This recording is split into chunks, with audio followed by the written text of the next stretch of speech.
L'essence de cette musique, c'est une grande connaissance de la tradition, un grand désir de créer quelque chose de nouveau, vraiment ancré dans notre génération. Je suis né prématurément. Mon père laissait des cassettes de jazz aux sages-femmes pour qu'elles puissent passer de la musique quand les parents n'avaient pas accès aux couveuses et tout ça. J'avais que quelques jours et déjà j'écoutais déjà des cassettes de Miles Davis. On a tous grandi avec beaucoup de jazz, beaucoup de musique en général, mais essentiellement du jazz et des musiques afro-américaines. Héritage. Bon, mon père faisait déjà du saxophone, donc peut-être que j'étais déjà un peu prédisposé à cet instrument-là. On le tient très, très proche de notre corps, et ce qui fait liaison, c'est le souffle. Je le vois pas, donc je le sens juste avec mon souffle, etc.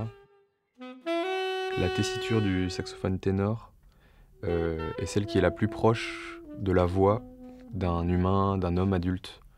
Donc il y a quelque chose de la liaison avec la voix aussi qui me parle particulièrement. Liberté. La mélodie est très importante pour moi.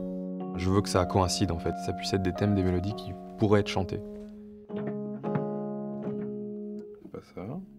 En ce moment, j'écoute essentiellement des chanteurs et des chanteuses, donc de tout style. Ça peut aller de la pop à la folk.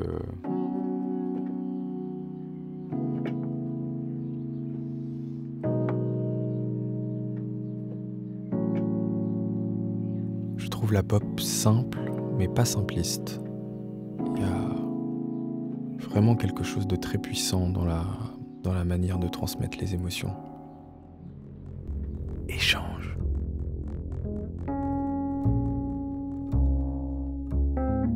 L'improvisation, ça doit être improvisé, c'est-à-dire que ça se passe vraiment dans l'instant. C'est personnel, mais c'est aussi collectif. C'est-à-dire que pour moi, ça doit se passer en groupe. Ça devient un espèce de dialogue, en fait. Ça demande de s'abandonner un peu et de lâcher prise. Mais c'est très intéressant.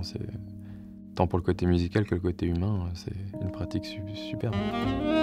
C'est ça qui me touche le plus, c'est les moments où on s'abandonne et on crée vraiment dans l'instant en groupe.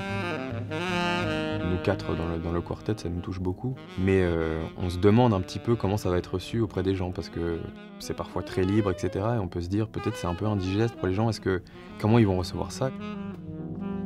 C'est vraiment pas rare que des gens qui n'écoutent pas de jazz viennent me dire à la fin des concerts, j'ai vraiment été touché, ça m'a ému. Tu sais, pendant de longs moments, j'ai pas arrêté de pleurer.